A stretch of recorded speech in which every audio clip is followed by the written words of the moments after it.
All right. It is 4 p.m. So let's get started, okay? All right, here we go. Good afternoon, everybody, and welcome to the next NASEO Financing Committee call. We're glad to have you here. We've got three great speakers to talk to you about CEFIs and also just working to unlock LPO capital. But before we get started, I'm going to turn things over to our Financing Committee co-chair, Eddie Trevino, in order to get things kicked off. Eddie? Thank you, Sam. Hello, everybody. As Sam said, today we're going to talk about the Loan Programs Office and the state energy financing institution processes. And we're also going to talk about opportunities and how state and territory energy offices can leverage these programs. So I don't have much to say because I'm very limited in my knowledge, so I'm as excited as you are about hearing what everybody has to say. And we've got speakers from 3 different states that are going to share their wisdom with us and how we can unlock capital for energy projects. And so I'll introduce them in just a moment. Let's take care of housekeeping first. If you have any questions, please put the questions in the chat box or in the Q&A box. And we'll take all of the questions after all of the speakers have completed their presentations. And then note that the NASEO Financing Committee calls like this can be accessed in the YouTube link that Sam's going to place in the chat box as well. So today we have 3 speakers. Our first speaker is Corey Connolly. He's the Chief Climate Officer for the Michigan Department of Environment, Great Lakes, and Energy. Then we have Luis Aguirre Torres. He's the Director for Financial Planning and Analysis and Financial Solutions at NYSERDA. And then last, bringing us home, we'll have Abby Cadden. She's the Infrastructure Coordinator for the Pennsylvania Governor's Office of Critical Investments. So Corey, we're going to start with you, and then Luis, you'll immediately follow, and Abby, you'll follow Luis. Great. Thank you, Eddie. So I don't know how familiar folks are with the DOE LPO programs and the State Energy Finance Institution provision. So I will give a quick just ground setting on that from our perspective here in the state of Michigan. The DOE LPO programs historically have been large loan programs geared toward driving investment in early stage technologies. There are a variety of buckets of those funds, automotive, tribal, and then the Title 17 programs. The Title 17 programs are what we're talking about here and where there's the most kind of changes. So there's the 1706 program, which is largely for kind of addressing former energy assets and investing in projects there.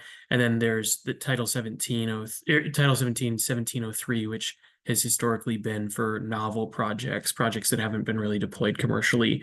And so that's like obviously a great program and has received additional funding over the years.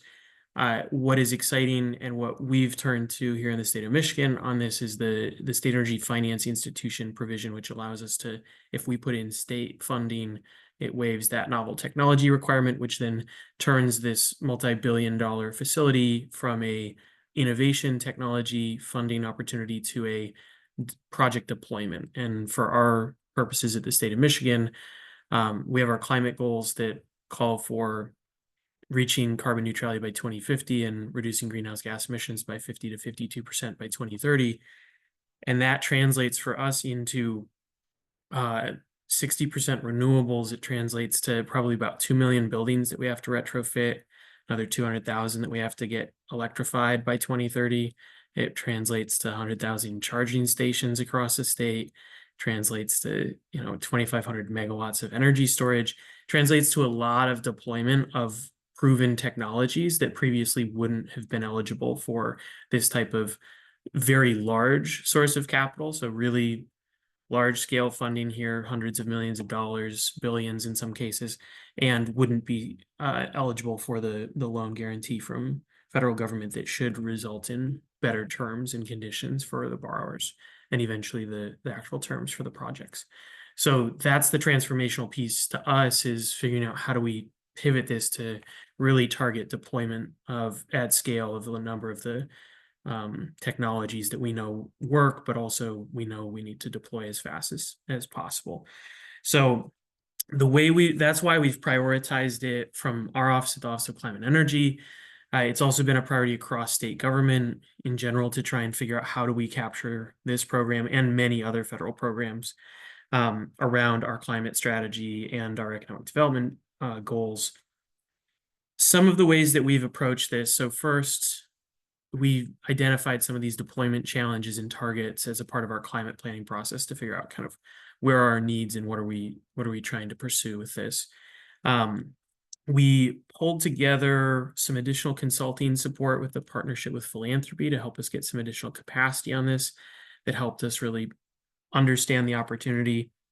We pulled together some cross-department teams, so not just the Department of Environment, Great Lakes and Energy, which is like our EPA DOE equivalent here in Michigan, but we also got our Labor and Economic Opportunity Office together on it, our Community Worker Economic Transition Office, as well as our Economic Development Corporation, and gathered and started talking through potential use cases and ways to approach this.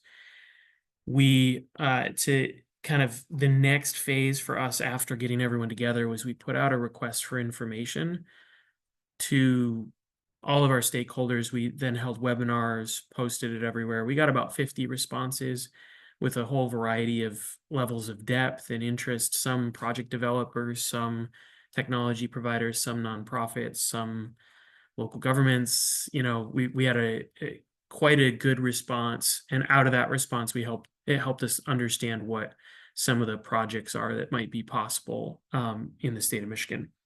So with that, one of the questions we asked was, should we, as the state of Michigan, create and be designated as a state energy finance institution? And it was a resounding yes. I think we had like 2 out of the 50 said no.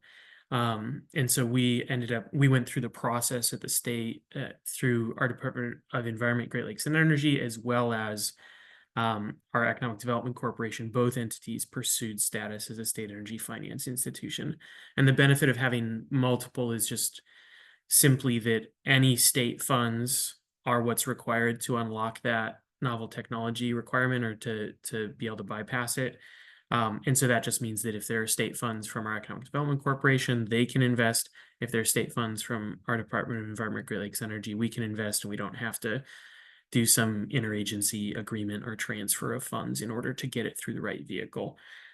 So we ended up jointly announcing this at our annual climate conference with the Economic Development Corporation, and basically opening ourselves up for business on a case-by-case basis.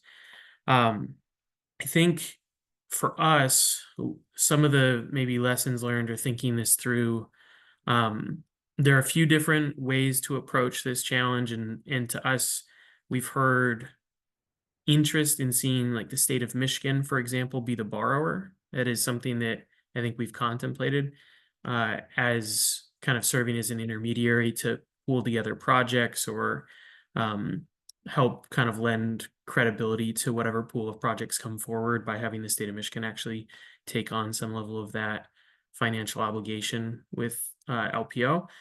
We've shied away from that, at least at this stage, and have been much more interested in seeing private project developers pull together projects, and then we would provide a contribution from our state energy finance institution, but leaving that sort of project development and eventual kind of like financial risk scenario on the private sector developers that ideally would be also benefiting from such a program. So that's kind of like how we've approached it. I don't think it's out of the question that we would take on some of that borrowing responsibility at some point as an intermediary or as some way to, for example, to capture direct pay tax credits or something. But at this stage, we have not chosen to do so. I think in terms of use cases, what we got out of the RFI and then a bunch of different conversations were kind of 2 major use cases in our minds. One being industrial facilities. So looking at some of our major industrial facilities in the state of Michigan that have large enough capital requirements with proven decarbonization technologies like industrial heat pumps and other types of process efficiency items, and also are big enough to receive a major loan, also do not have the rates at DOE LPO would likely beat out most corporate borrowing rates in those sectors versus like the universities that we talked to when we did our RFI. They said that they didn't need the money. So the universities weren't a good candidate for us, but industrial users in some cases were. And so we've seen that as an area of potential focus, and given the capital needs for industrial decarbonization projects, we think that one could be promising.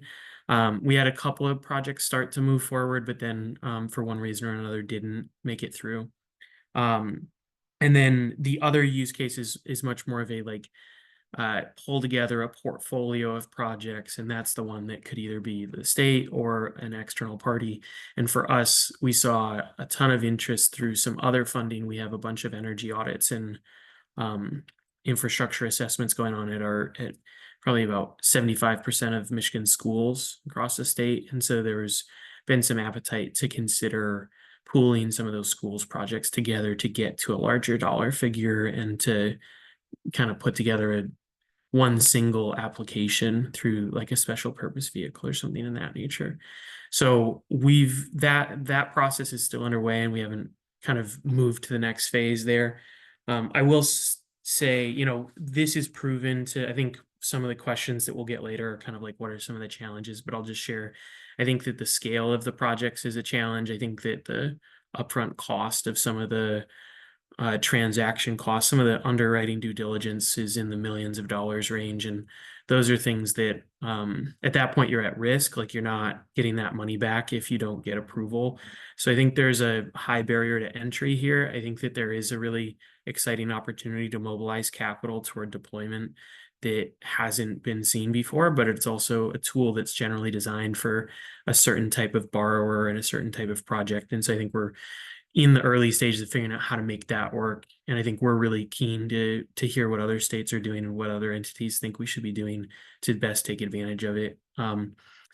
Especially as we start to dive into even more of these kinds of conversations around greenhouse gas reduction fund, direct pay tax credits, the rollout of our Solar for All programs.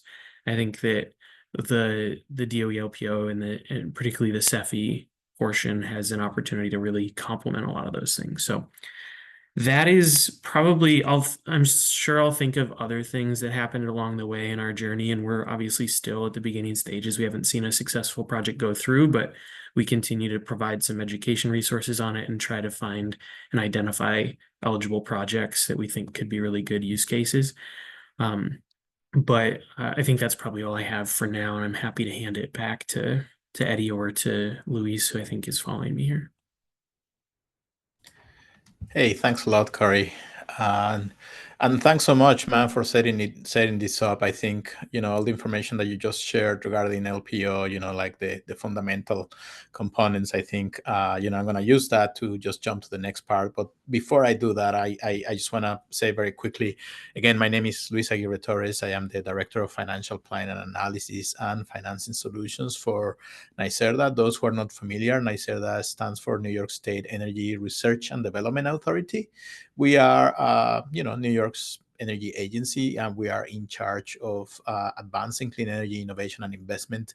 Our goal is to help the state reach the goals stated in the CLCPA, which is, New York's Climate Act, that has some very, important goals, difficult to achieve. For example, we're talking about 70% renewable energy by 2030, 100% clean energy by 2040. We're talking about 100% light-duty electric vehicles, or zero-emission vehicles, rather, by 2035, and mostly, 85% reduction in greenhouse gases by 2050. When we were looking at these, NYSERDA has multiple programs. Most of them are incentive-based programs that are primarily funded through ratepayers' funds approved by the Public Service Commission. However, we realized that there's just not enough money for us to achieve our goals. Part of NYSERDA, apart from all the different incentive programs that we have a very large division, which is the New York Green Bank. The New York Green Bank is a New York State sponsored investment fund that is dedicated mostly to fill financing gaps that exist in the market, to help advance the development of sustainable infrastructure. So between Financing Solutions, which is the unit that I lead, and the Green Bank, we started engaging with LPO, I would say at the beginning of 2023. And the idea was to identify ways in which we could leverage some of the different opportunities that the federal government was presenting. It was, following the publishing of the IRA, and then after that, trying to understand, how the different opportunities and incentives, including rebates, were gonna, come together eventually for states like New York take advantage of. We engage LPO in this conversation, and eventually we understood that, for us to properly understand how best take advantage of this, we need to have a program out. So by September 2023, we launched at NYSERDA, we launched a program opportunity notice that was meant to invite, financial entities, intermediaries, but mostly targeting, developers and project sponsors of either solar projects or building decarbonization that were seeking the innovation waiver from LPO under Title 1703 CEFI. We were inviting them to apply for meaningful support with NYSERDA. The way we ended up with identifying what meaningful support was, we were talking to the LPO, and we were also trying to look at what the limit in terms of investment was for the state. So we ended up agreeing that meaningful support for anybody applying to LPO on behalf of CEFI in New York would be providing either $5 million in investment, either as subordinated debt or as a credit enhancement, or 3% of the total value of a company's portfolio in New York State. That is, if you're a solar company that is applying to the LPO for, I don't know, like $100 million facility, New York State could provide, $5 million or 3% of the total value of the portfolio. And we can do that either as investment. In our case, this is subordinated debt, not pari passu with the LPO. And I'll get to that in a second. So in general, our intention was truly, to leverage and better understand how we could, help the state meet its goals by, working together with the federal government. Another way that we engaged directly with the LPO was we have a division in NYSERDA that is in charge of the deployment of large-scale renewables. That includes offshore wind, for example. So we signed an MOU with the LPO that was meant to define a process, to facilitate the review of applications from utility-scale solar, onshore, and offshore wind projects that wanted to apply to LPO, particularly under 1706, but also including 1703, which is the CEFI designation. When we were working on this, we also realized that, we were acquiring a better understanding, just looking at the applications and the questions that were coming our way. And we understood that, when we defined meaningful support initially and limiting that to $5 million, we understood that was actually a limiting factor. So we started partnering with the New York Green Bank to extend what New York offers as meaningful support, and identifying opportunities that, could provide up to $50 million in investment in collaboration between NYSERDA and the Green Bank, that again is a division of NYSERDA, but works as a separate infrastructure fund. So we got mostly a lot of attention from solar developers. I would say that was, the number one category in terms of those applying to CEFI support. Then we have virtual power plant companies. We were working also with energy efficiency companies. Our intention was mostly to drive this towards the built environment, but in reality, we saw that most of the interest was coming from both solar and virtual power plant companies. When we were doing this, also we were trying to understand, what were the barriers, what were the different issues that all of these companies applying to both NYSERDA and LPO for CEFI support were, and we understood that a lot of these companies underestimate the level of effort that is necessary to keep up with LPO and the two technical and financial due diligence process.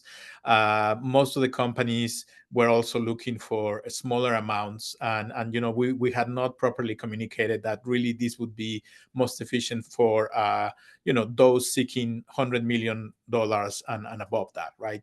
So we also saw a lot of applications that were coming in for less than 100 million from LPO, and therefore requiring less support from NYSERDA.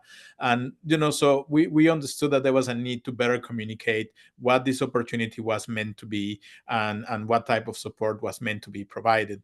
So at this point, after almost a year since we published the program opportunity notice, we have received over 20 different inquiries and just a few applications. But now we are seeing, applications coming from companies that have a much better understanding of what it takes to apply for a loan guarantee under LPO.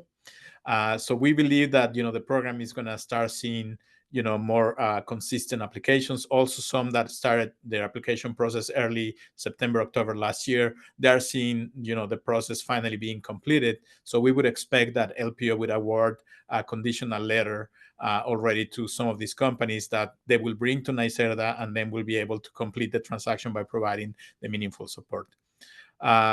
One more thing is, and I think Corey touched on this, we were looking at New York State being the borrower. We are right now, having that conversation, trying to better understand whether New York State, and that is NYSERDA, could actually group smaller projects into a single project, and then have NYSERDA being the applicant to LPO. And if we were to do this, there is some of you may be familiar with this, but when you apply to LPO, you're applying really for a loan guarantee that you take then to a commercial bank. However, for some projects, the LPO may refer you to the Federal Financing Bank, and then the Federal Financing Bank can be the one lending money to, in this case, the state of New York, with 100% guarantee from the Loan Programs Office. And in the case of NYSERDA, for example, we have a program called Green Jobs Green New York that issues about $2 million in loans on a weekly basis. This is because all the programs are similar, and they are homogeneous enough. There is a possibility that we could group some of those programs and then try to borrow money from LPO. This is a hypothetical scenario, but this is the type of thing that we are currently considering in New York. And then perhaps we could establish a $500 million facility for the state of New York, so we could fund programs like this. One last thing that I want to say is, and I think it got everybody by surprise. I think some people, had an understanding what was needed, but I don't think everybody knew, what it meant to need to comply with Davis-Bacon and the Build America, Buy America Acts, and with NEPA. And when we are working with the companies or the organizations applying for SEFI support, we are seeing that, they terribly underestimate the level of effort and what it takes to comply with all of these requirements. I think it is something that is transforming not only New York, but perhaps the entire country. I think, we're all looking at this, the need for compliance and reporting. So I think LPO is definitely an ideal tool to scale programs that already exist in different states. It gives you new tools so you can develop new programs, but it comes with some requirements, and it is important to have the best possible understanding before engaging in these type of activities.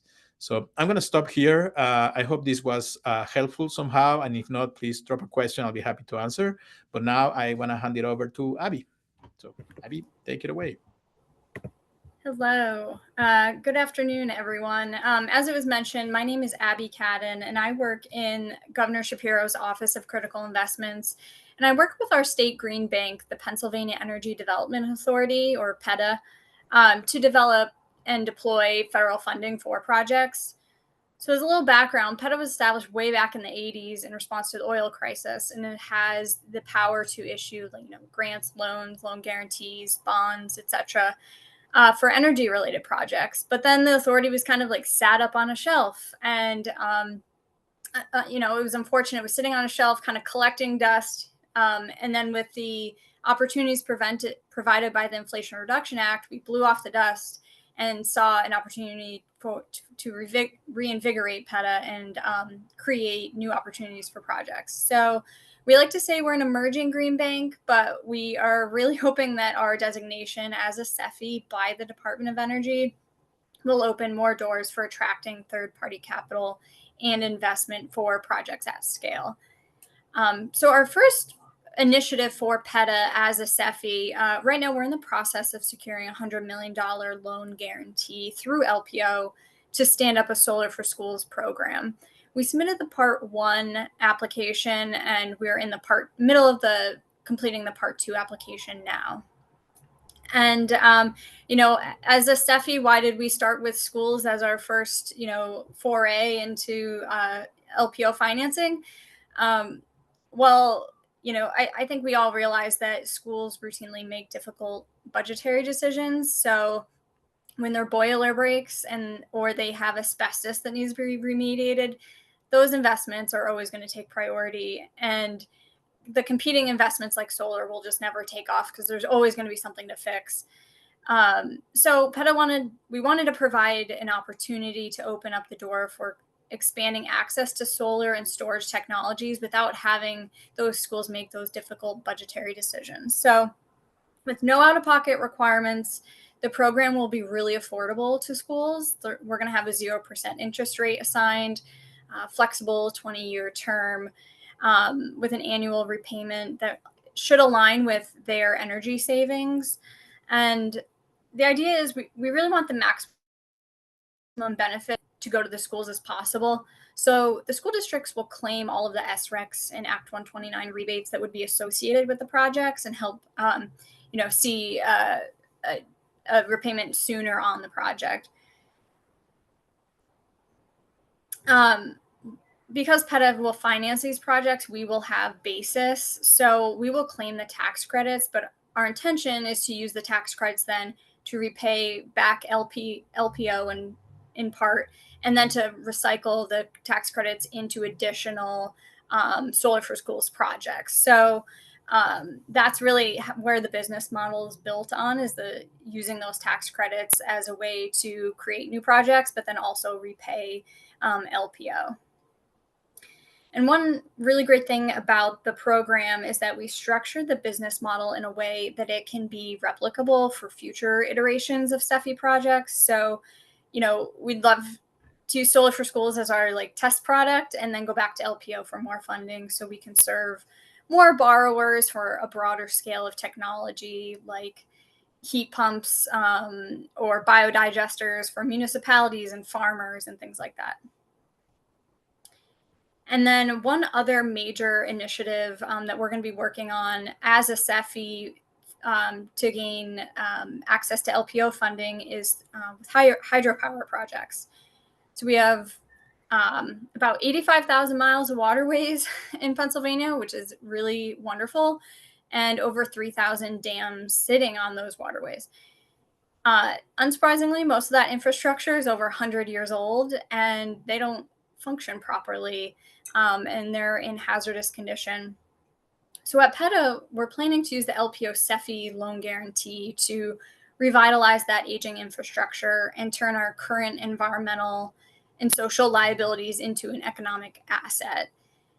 So the idea is that we'll rehab the state-owned dams. We have about a few hundred of them. So we'll take a subset of those that we'll rehab and spec out hydropower at the same time. So it really seems like a no-brainer for us to take advantage of the dam remediation funds we have and pair it with a SEFI opportunity to create this new revenue-generating asset and to add more electrons to the grid from renewable energy sources. And the idea is there that the leasing of our asset will create a new revenue source to fund environmental programs at the Commonwealth or create new financing products through PETA. And, I have to say we've had tremendous collaboration with developers and private investors to get these projects rolling. And it's really a true testament to the power of the Inflation Reduction Act and its ability to leverage that public funding piece with private investment to achieve these goals. Because there's no way we wouldn't have had the ability to get these projects rolling otherwise. And it's really great to see the IRA kind of in action. And then one last avenue we're pursuing with LPO to finance projects is on our abandoned mine lands. We have 250,000 abandoned mine lands, acres of abandoned mine lands in Pennsylvania. And we all know the environmental safety and health concerns that they continue to pose until they're addressed. So we're fortunate to receive funding to restore the abandoned mine lands. And then in combination with LPO, as a SEFI, we can take advantage of this opportunity to develop new energy generating assets. So earlier this year, my team put together a public call for concept papers to gauge the private sector's interest in designing, developing, and commercializing clean energy campus projects on specific subset of state-owned abandoned mine lands. So through the concept paper submissions, we're seeing, true interest from the private sector to make these large-scale clean energy investments, and we want to use our role as a CEFI to help get those projects off the ground. And this particular clean energy campus concept wouldn't be going through CEFI; it would be going through LPO's 1706 program. But it illustrates another great example of the financing opportunities available to PETA by LPO. I guess kind of in a closing here, those are really the three big initiatives where we plan to use LPO funding, mainly the CEFI 1703 program, but we see many more roles that PETA can play, particularly in the bridge financing and space and the manufacturing of renewable energy technologies. Clearly, that's taking off right now, and it'd be wonderful to have a dedicated funding source to help businesses grow in Pennsylvania. But I think the last thing I'd like to close on, and I'd be interested to talk to other states about this, is PETA, in partnership with the Governor's Budget Office, we are establishing a service bureau that will be kind of essentially an H&R Block where for tax credits for projects done by county governments, municipal governments, and nonprofits. So those entities who are eligible for direct pay can come work with our service bureau for, very, very small fee. Ideas being more affordable than anything that might arise in the private sector, and to help file all the, get them their tax credit up front, but then we file all the paperwork on the background and then claim the tax credit. So it gets that funding out sooner to instrumentalities of the Commonwealth that are getting these projects done. Because, we don't see it as a win unless all the benefits sitting on the table are claimed, and we'd hate to see these projects come to fruition and not have entities take advantage of the direct pay provision merely because of their lack of capacity to chase down those dollars. So I'd encourage all the other states on this call to offer similar service, and I would love to talk to anyone who might already be pursuing this and just put our heads together and see if there's anything we can learn from you or share with you to make sure those who are completing these projects in partnership with LPO funding get all the benefits available. So that's everything today, but I'm looking forward to Q&A and explaining more about, how our experience has been through LPO's CEFI process so far. Thanks, Abby. Appreciate it.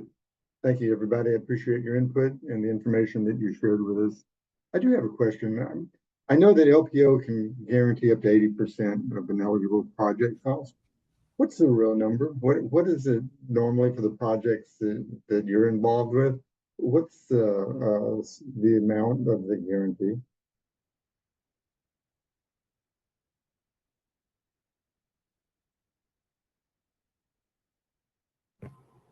Sorry, was that for me or for? For everybody.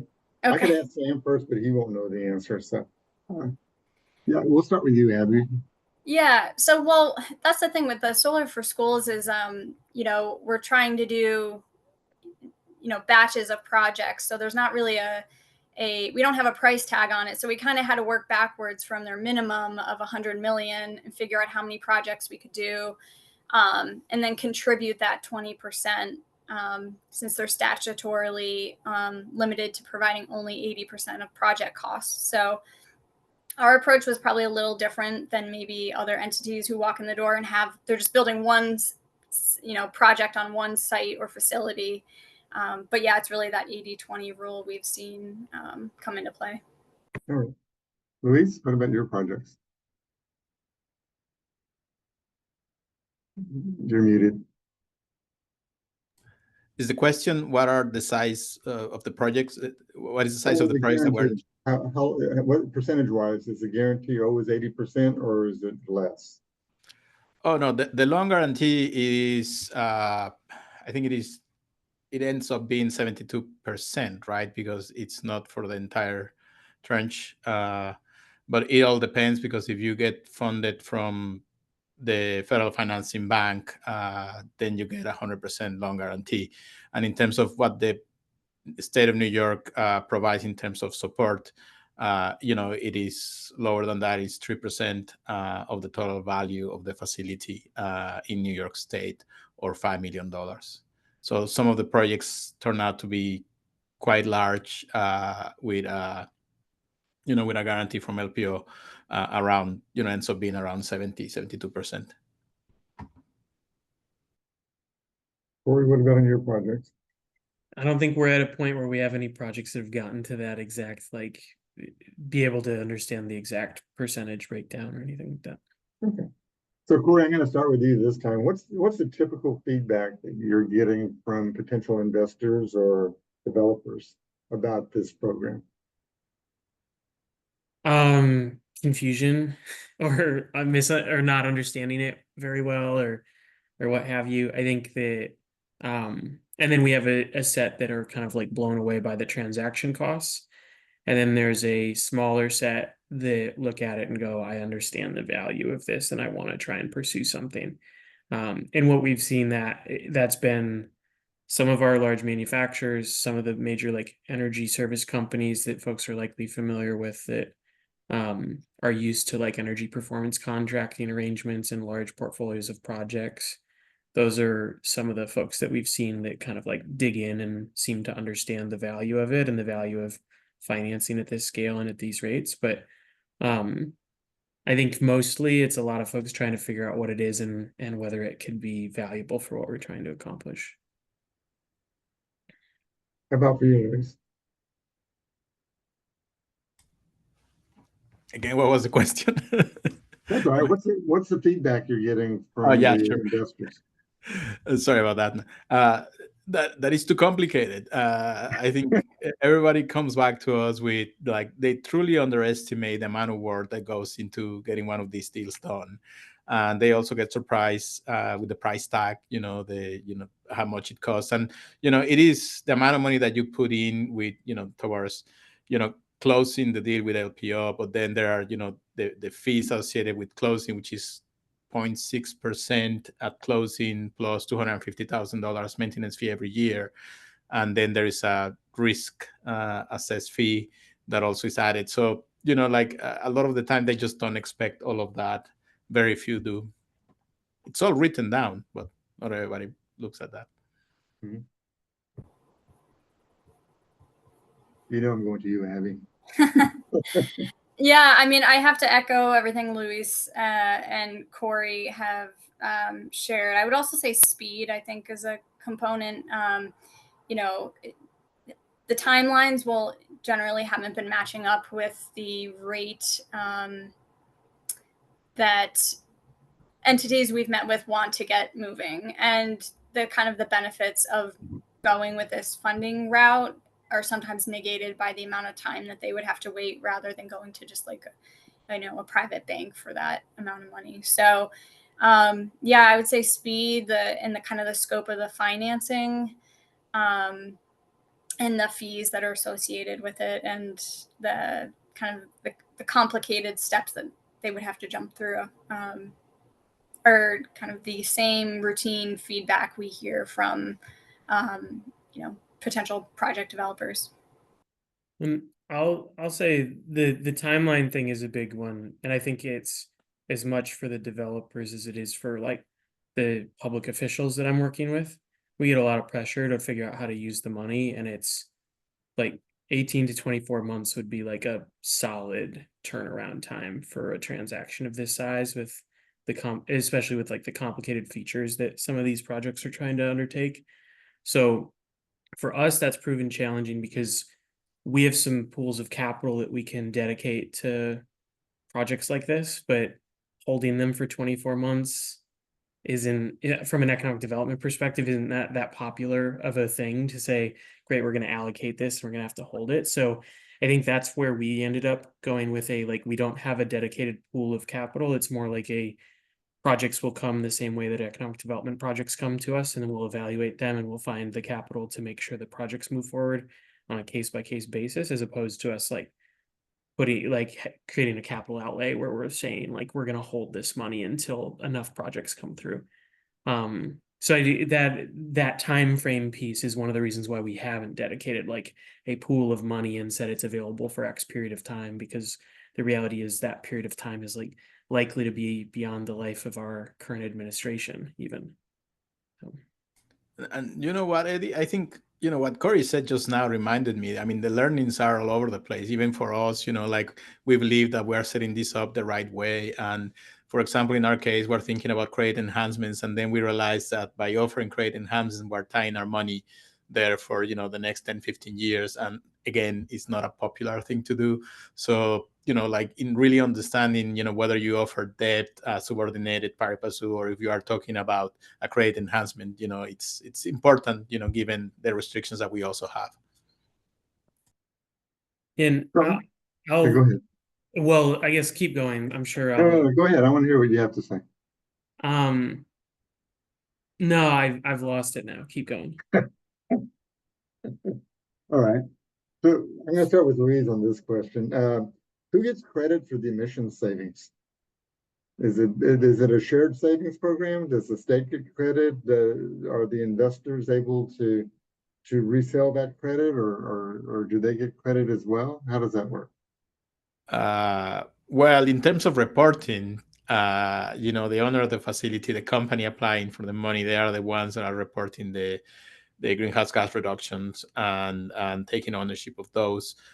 For us on the state side, we use a DEEM approach. So we actually have an indirect impact that we report on.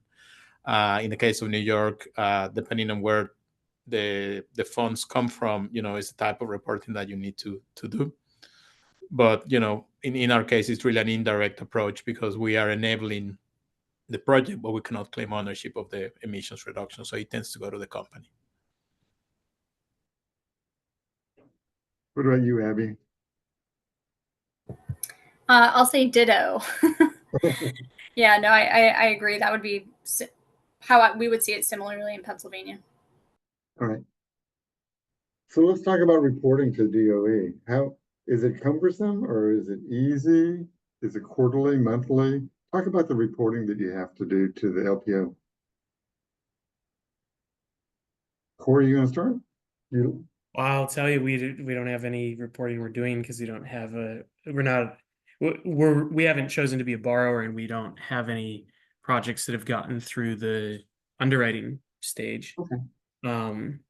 So I think in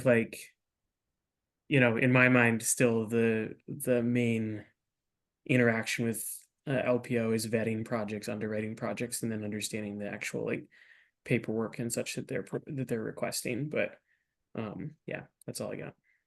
All right. Abby, what about on your end? Yeah, so we're not at that point either where we would have projects to report back on to LPO, but I don't envision it being simple, especially if we're doing dozens and dozens of solar projects on schools. That's probably going to be very tedious with making sure we're meeting all the BABA requirements and domestic manufacturing and NEPA permitting requirements and all that on every individual site. So we expect that will be a lift on our end. It would be much simpler if it was just one facility that we had a project on, but given that we're batching up projects, I think that'll be a lift for us to report back on. Yeah, I think it is very cumbersome. I mean, we're getting on the LPO side, we're getting to the point where we need to start looking into that. And the reality is that we are also getting mixed signals. I mean, the type of reporting, the type of compliance that you need to have for DOE, LPO, EPA money, it all depends on where it comes from and how you have to do it. It's kind of common in a way around Davis-Bacon. And that one is particularly a painful process that anybody involved in the GGRF or LPO or Solar for All is beginning to see. All right. So last question, what advice, from the lessons you've learned so far, what advice would you give to other states who are considering participating in this program? And so, Abby, you get to go first since you were last at the presentation. Advice. I would say just get in with LPO early to talk through what program you might apply for, what might be the most advantageous of, the different products they offer under Title 17. So yeah, and they also are willing to work with you, and it's an iterative process up front. So you're not kind of just left in the lurch with putting an application together and submitting it to an unknown black hole with no feedback. It is really iterative. They do meet with you as much as you want because they want to see these projects get in. They want to work with you on improving maybe the gaps, information gaps you have, data gaps, technical gaps, and make sure you get smoothly through the part 2, which is the more onerous technical review and underwriting review and things like that. So, that's been really great and really helpful. So I think if you can get in early and just lean on them a little bit for feedback throughout the process, you'll really see benefit from that. And also, I would say, have a project pipeline ready. I think that would be really helpful. Because LPO will be able to, point you in many directions if you have different options to provide them. So I would just encourage getting your project pipeline together, and then you might learn a lot more on the front end than you would have had you waited. Yeah, I'll echo that last point in particular. I think, and this is part of what I was going to say earlier, which is, I guess my advice would be to remember that the purpose is not to sell DOE's loans for them. It is to induce projects that drive toward our public policy objectives. And so starting with the pipeline of projects that is somewhat agnostic in terms of source of capital feels like something I wish I had thought of a little bit earlier, as opposed to chasing down LPO projects and trying to fit things into that, when now we're going to have greenhouse gas reduction fund dollars across a whole bunch of different lending institutions across the country with a bunch of different underwriting criteria. Direct pay has different applications. There are state level incentives and financing offerings too. So I think sometimes we get caught a little bit of this is a powerful tool. It is great. It is particularly great if it gets an external entity to pursue it on their own, at their own accord. Otherwise, it's really it's only as great as it is useful in achieving in delivering the projects that we're looking for. And I think sometimes during the process we got lost in the well, the whole goal is actually to sell the loan, which that is not our goal. That's the right goal for the business development team with LPO, and they should be, and we should be thinking about, or at least for the state of Michigan, we want to make sure we're thinking about what the projects are that we want to pursue, and then figuring out what capital we need to do so. And hopefully this is providing benefit to getting those projects done. I think on my end would be something similar. One, you need to have a very well-defined set of projects that you want to represent. Then work with LPO. LPO, I mean, honestly, I think everybody's experience has been great with them. I think they are very responsive and they work at the same rhythm as you. So if you respond immediately, they get back to you as soon as you do, right? So but if you take a month to get back to them, they're also gonna realize that you probably you don't have the same sense of urgency. The other thing that I would recommend is, there's a ton of information out there in terms of how LPO Title 17 works. And, the difference between 1703, 1703 CEFI, 1706, all of those things are really, really important. And because a lot of projects have the idea of going to the federal financing bank through the LPO, also to understand the lending criteria for the federal financing bank, which is not easy to understand. And then finally, this is part of a number of things that are happening. So I think understanding the interplay between GGRF money and LPO, the authority that the bipartisan infrastructure law gives compared to the IRA, and all of those little distinctions, all of them are important. You need to read them. You need to be familiar with them so you can advance, faster, I think, in the process. Is it okay if other states, if they do come up with questions in addition to the ones I've asked today, is it okay if they contact each of you directly?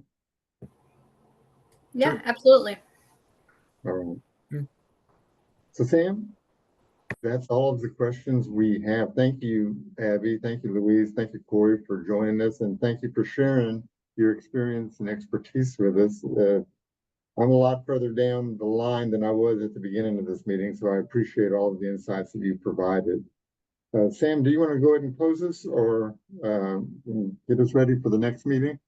Sure. So we'll be looking forward to your participation at the NASEO annual meeting that will be taking place at the end of September in New York City. We'll have several financing related sessions there. So please be sure to drop by, and you'll be able to learn a lot more about tax credits, about LPO, about all the various things that are going on as we take our members to the center of finance in New York City. So with that, we'll close up for today.